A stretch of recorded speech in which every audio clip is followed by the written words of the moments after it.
Right, my name's Colin Etches. I am here with the legendary very sweet of you, sir. Sam Kelly. Welcome to Farnsfield. Thank you. Of all My first time here. Yeah, Right. I've been sort of up in Derbyshire and Nottinghamshire for quite, over the years. But it's first time in Farnsfield. I mean, Farnsfield's one of those little places like at Miller's at Kirkby. That's right. Within the county, there's little pockets Mm-hmm. of musical resistance. Good, long may it continue. Seriously. So you're here with Station House. Yes, one of my offshoots, one of my bigger bands. Yeah, and this is your let's call it blues project. Yeah, blues, rhythm and blues. It's quite wide. Yeah. Based music, but it's based, or it's all based on blues. Yeah. Not necessarily 12 bar, but it's based around blues. Because I mean, it would be fair to say that there's not a music genre you've not tried your hand at over the years, would there?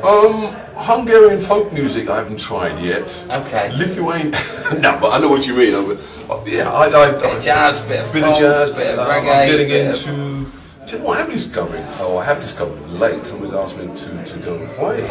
Is rock and roll. Oh right. Okay. And I've discovered it's always been around, but I've never kind of moved in that kind of circuit. Yeah. So sort of shuffle drumming. And it's brilliant.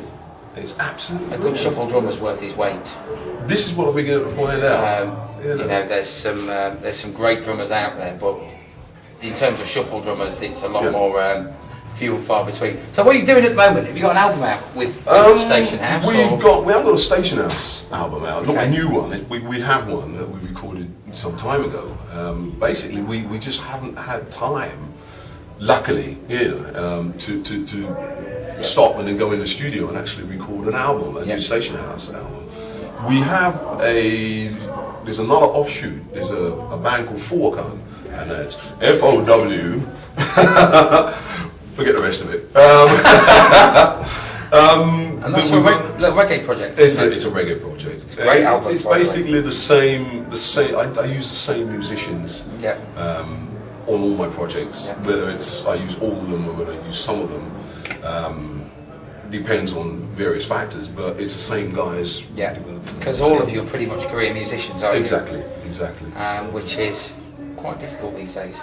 Yes, that's what I'm going around. What you're saying is that you have to be versatile in this country to call yourself a full-time musician. It's just too small unless you're in one of the boy bands or you're being paid a retainer to make a living.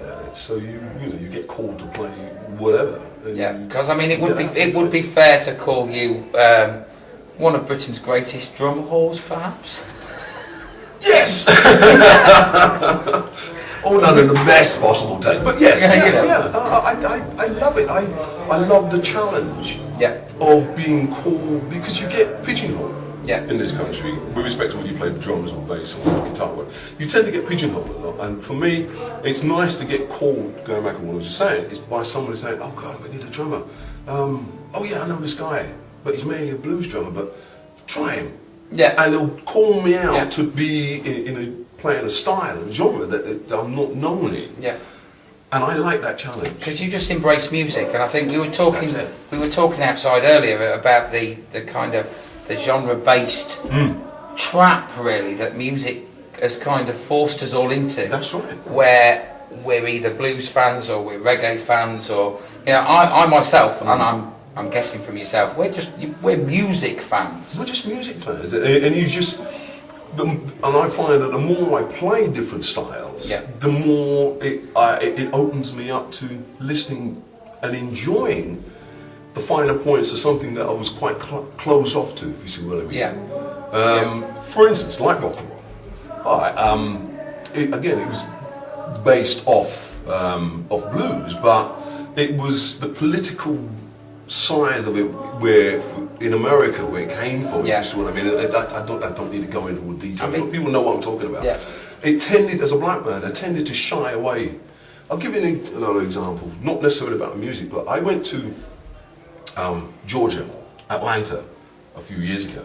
Now, I'm 64. I'll be 64 very soon. Wow. Okay, and coming from that era, you you become aware politically of certain things of history. Yeah. And when I was asked to say, you know, I've got a gig out in Georgia, would you come and play drums with me? My first feeling was, no bloody way. As a black man, am I going to walk into the lion's den? Yeah. Okay? Anyway, the guy who asked me to go, which persuaded me, and I went reluctantly, I went. And I went to Atlanta, we were based in Atlanta, and that was even more scary in a sense. Right? But when I actually got there were more mixed couples holding hands, walking in Atlanta than I've seen over here. Yeah. So that immediately went, this is what you were afraid of, but by going over and seeing it, it just changed. Instead of being that no-go place, yeah, you know, I went over. But the only other thing about Georgia is that once you go out, they've got a ring road. Yeah. As you may know, they've got the equivalent of the M25. Yeah. Step outside the M25 or the ring road, and you get, hey, Clive, you shouldn't be down here, boy. You don't belong there. It's very much like that. Yeah. Just this. So it's the same sort of thing, equating it to music. It's the way, you know, I've actually go there and experience it. It's opened my eyes. And I'm saying to myself that there's more things around. We also talked about the race issue, didn't we? And you know, 25, 30 years ago, there wouldn't have been a black artist playing in a community centre like Farnsfield, for example, because it was working class, it was all the mines, and the sort of 70s and 80s media telling everybody that black people are stealing your jobs. And it's, you know, in reality, you know as well as I do that black people did the jobs that no English folk wanted to do. Extending that a little bit. A few months ago, well no, it must be about 4 years ago, sorry, not 3 months, about 4 years ago. Yeah. I'm standing at a bus stop, when my bus passed. Standing at a bus stop, and there's this two black ladies who were standing there, slightly older than me. They must have been, I should say, in their 70s or 80s. Yeah. And the conversation Still went something standing like, at the bus stop though, man. I'm impressed. well, oh, absolutely. With my hoodie on, mate. I'm there. And the funniest thing for me was these two. The conversation went something like, all these Poles coming over here, taking our jobs. I swear to God, I just creased. You know, basically along the lines of what you're saying, is how things have changed. You know, say 30, 40, 50 years ago. Yeah. It was, you know, and then you get people who've been over here for so long feel like this is their home. It's my home. I wasn't born here, but it's my home. Yeah. And they just, there's all these Poles coming over here taking our jobs. It's reversed. It reminded me actually, a little aside completely, and we'll cut this out of the recording, but the funniest thing I ever saw, we were in a pub in Nottingham a few years ago, we were just watching an England game, and this big strapping Asian lad, about 6 foot, 6'2", massive, some skinheads in the corner have been giving him a bit of jip, and as he's trying to get past, they're like, we don't want your sort round here. He looks at him with the thickest Glaswegian accent and goes, what, Gladwegians? Lovely. Funniest thing I've ever seen. We all like it when the aggressor gets it stuck to them, don't we? Absolutely, yeah. You played with a lot of guys over the years, haven't you? A lot of. Could you commit to which one was the most fun? Which one was the? Oh wow! I don't want to kind of cop out of the question. No, I deliberately didn't say best because I think that would be unfair. Most fun. The guy I think was the most fun is possibly somebody you've not heard of. Is a guy called Jeff Aitchison. No, Australian. Australia. I worked with Jeff for about 15 years. Opened up the Sydney Olympics. That's right. I worked with him for about 15 years. And Jeff, being the drummer in his band, me being the sideman in his band, is the most fun because he's come from being a sideman to a frontman. Was he a drummer? Was he? Well, no, he wasn't fortunate enough to be. He's always been a guitarist, so I'm trying to say that. Yeah, but getting confused. He worked as a sideman for many years. So now that he's got his own band, he still has a sideman's mentality, which is as much as he books the people to do the job, and he allows the people to do the job. He doesn't come in and say, look, I want you to sound like him or him or him. They let you come in and do your job. And that, for me, is the most fun. These other people I've had, that I've worked with, that I've been the most surprised, like Gary Moore, to drop a name. When I got called in to do Gary's album, it was, I was very surprised to get called in, because he didn't know who, I don't think he knew the hell who I was. Because I got the connection was with another band, another guy I worked with, a guy called Papa George. Yeah. And Gary was friends with Papa George, and he came along and he heard me play, and he said, look, I'm doing an album, would you come along and play?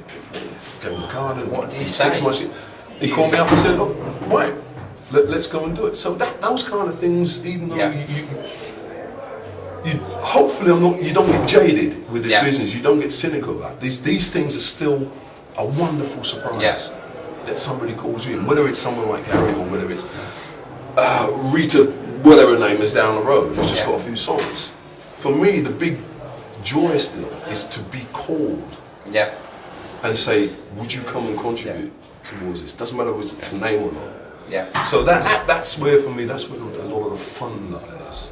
And the challenge.